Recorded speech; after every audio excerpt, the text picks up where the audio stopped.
Union cabinet ने unified pension scheme को approve किया है। কেন্দ্রীয় সরকারি কর্মচারীদের জন্য বড় ঘোষণা করল মোদী সরকার। কেন্দ্রীয় সরকার সামনে এনেছে একটি নতুন পেনশন স্কিম, যার নাম ইউনিফাইড পেনশন স্কিম বা ইউপিএস। কিন্তু কি এই নতুন ইউপিএস পেনশন স্কিম? এই পেনশন স্কিমে নতুন কি সুবিধা থাকছে? কারা কারা উপকৃত হবেন এই পেনশন স্কিমে? এই নিয়েই আলোচনা করব আজকের প্রতিবেদনে। শেষ পর্যন্ত দেখতে থাকুন। আর এই ধরনের অর্থনৈতিক প্রতিবেদন পেতে এখনই সাবস্ক্রাইব করুন বিজনেস প্রাইম নিউজ। ইউপিএস বা ইউনিফাইড পেনশন স্কিম, এই স্কিমের তিনটি লক্ষ্য: নিশ্চিত পেনশন, নিশ্চিত পারিবারিক পেনশন এবং ন্যূনতম নিশ্চিত পেনশন। এই নতুন পেনশন স্কিমটি অনুমোদিত হওয়ার পর প্রধানমন্ত্রী মোদী দেশের সমস্ত কেন্দ্রীয় সরকারি কর্মচারীদের সোশ্যাল মিডিয়া একটি পোস্ট করে অভিনন্দন জানান। এই নতুন স্কিমটি 2025 সালের 1 এপ্রিল থেকে চালু হবে। এই প্রকল্পটির ঘোষণা করবার সময় অশ্বিনী বৈষ্ণব জানান, ইউপিএস এর মাধ্যমে 23 লক্ষ কর্মচারী সুবিধা পাবেন। তবে এর আগেও কেন্দ্রীয় সরকারি কর্মচারীরা পেনশন পেতেন। সেই পেনশন স্কিমের নাম ছিল ন্যাশনাল পেনশন স্কিম বা এনপিএস। সরকারের তরফ থেকে জানানো হয়েছে, পুরনো পেনশন প্রকল্পকে সংস্কার করেই এই নতুন ইউনিফাইড পেনশন স্কিমকে সামনে আনা হয়েছে। এবার একনজরে দেখে নেওয়া যাক কি এই নতুন ইউপিএস পেনশন স্কিম। প্রথমত, মাসিক বেতনের 50% পেনশন। যে সকল কেন্দ্রীয় সরকারি কর্মীরা 25 বছর ধরে কাজ করেছেন, তাদের অবসর গ্রহণের ঠিক 1 বছর আগের যা মাসিক বেতন ছিল তার 50% পেনশন মাসে মাসে পাবেন। মূলত বেসিক বেতনের উপর ভিত্তি করেই এই পেনশন দেয়া হবে।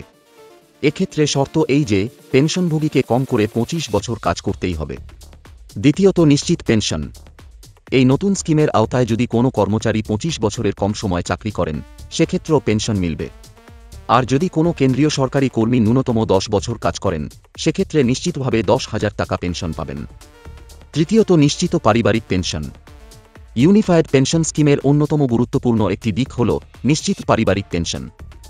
সরকারের তরফে জানানো হয়েছে, এই পেনশন স্কিমের অধীনে যদি কোনো কেন্দ্রীয় সরকারি পেনশনভোগীর মৃত্যু হয়, সেক্ষেত্রে তার স্ত্রী বা পরিবার পেনশনের 60% পারিবারিক পেনশন পাবেন।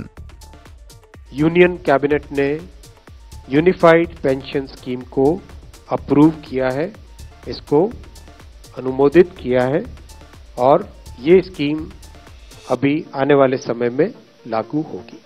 सबसे इम्पोर्टेंट विषय था कर्मचारियों की तरफ से कि हमें अश्योर्ड अमाउंट एक चाहिए, जो बहुत लॉजिकल और वाजिब रिक्वायरमेंट था।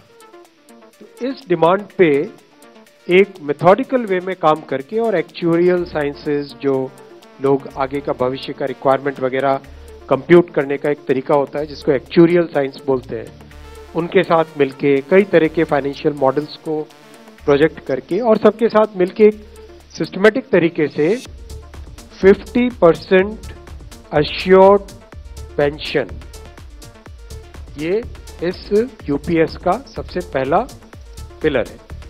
इसकी डिटेलिंग देखनी चाहिए हमें। जो ये अमाउंट मिलेगा वो रिटायरमेंट से पहले के 12 महीनों की एवरेज बेसिक पे का 50% होगा। मैं रिपीट कर रहा हूं, अश्योर्ड पेंशन का जो अमाउंट है that will be the average of basic पे ऑफ 12 मंथ्स बिफोर सुपर एनुएशन, उसका 50% होगा। और इस फुल पेंशन के लिए जो क्वालिफाइंग एज रहे, क्वालिफाइंग सर्विस रहेगी, वो रहेगी 25 ईयर्स।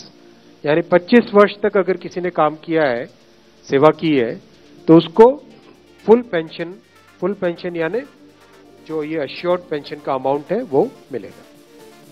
25 साल से अगर कम है लेकिन 10 साल से ज्यादा है, तो उसमें प्रोपोर्शनेट पेंशन रहेगी, प्रो रेटा वो पेंशन का अमाउंट बनेगा। जो कभी किसी कर्मचारी की डेथ हो जाए तो फैमिली पेंशन एक बहुत बड़ा, स्पाउस के लिए ये बहुत बड़ी एम्प्लॉयज की एक रिक्वायरमेंट थी, डिमांड थी। तो सेकंड पिलर इस यूपीएस का है अश्योर्ड फैमिली पेंशन। किसी भी कर्मचारी के डिमाइज से पहले, इमीडिएटली पहले जो पेंशन थी, अमाउंट था, उसका 60% मिलेगा एम्प्लॉय के, डिसीज्ड एम्प्लॉय के स्पाउस को। ये सेकंड पिलर है। थर्ड पिलर है अश्योर्ड मिनिमम पेंशन। कई बार देखा कि सर्विस कम होती है और कंट्रीब्यूशन जितना हुआ है उससे एक सफिशिएंट अमाउंट नहीं मिल पाता था। और ये अपने आप में एक बड़ा विषय था केंद्र सरकार के कर्मचारियों का और एनपीएस में जुड़े सभी कर्मचारियों का। প্রসঙ্গত এই নতুন পেনশন প্রকল্পটি সামনে আসার পরেই দেশের বিভিন্ন রাজ্যগুলি এই প্রকল্পকে অনুমোদন দেওয়া শুরু করেছে। সবার প্রথমে মহারাষ্ট্রের সরকার এই পেনশনকে তাদের রাজ্যে অনুমোদন দিয়েছে। তবে বিরোধীরা এই প্রকল্প নিয়ে কেন্দ্রীয় সরকারের বিরোধিতা করে বলেছে সামনেই দুই রাজ্যের বিধানসভা নির্বাচন, আর নির্বাচনকে সামনে রেখেই কেন্দ্রীয় সরকার এই প্রকল্প এনে নিয়ম লঙ্ঘন করেছে।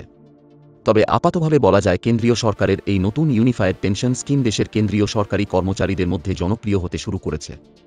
প্রতিবেদনটি কেমন লাগলো কমেন্ট করে জানান। সঙ্গে দেখতে থাকুন বিজনেস প্রাইম নিউজ। জীবন হোক অর্থবহ।